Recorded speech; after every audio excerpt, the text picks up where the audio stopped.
L'une est l'esprit de la peur et l'autre est l'esprit de la foi. Ce sont ces deux entités qui habitent le corps et gouvernent l'esprit humain.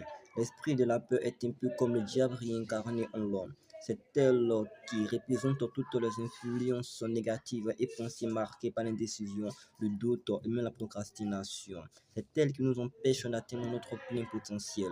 Ainsi, celui ou celle qui est dans cette posture a comme perdu le goût de la vie et n'arrive plus à savourer chaque instant de son existence.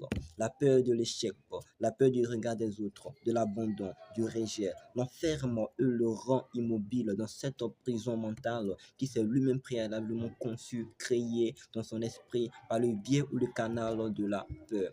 Ainsi, en la vie, il perd tout espoir, il n'a plus la foi, il abandonne et rejette son estime de soi, sa confiance en soi. Dans cette éternité temporaire de sombre noir, il ne voit que du noir. Il tourne, il se regarde dans le miroir, il se voit sans aucun pouvoir, il tombe. Oui, à cause de la peur, il n'a plus d'espoir. Il est comme dans le désespoir et même dans le désarroi.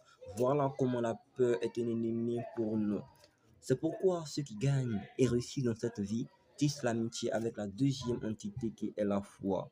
Oui, parce que la foi rime avec de la positivité, le moi supérieur et la force de la réelle volonté. Cette entité qu'est la foi représente la force du courage, la détermination, du but précis et de l'intention de la réalisation de notre bonheur et épanouissement personnel. La foi pousse l'individu à atteindre ses objectifs et rompre avec ses peurs. Ainsi, l'homme se détache des cartons mentaux préalablement conçus par le biais de la peur pour donner place à la responsabilité, à la foi, à l'estime de soi, à la confiance en soi. Sans le vouloir, il a désormais un pouvoir qui l'intronise et le fait régner tel un roi.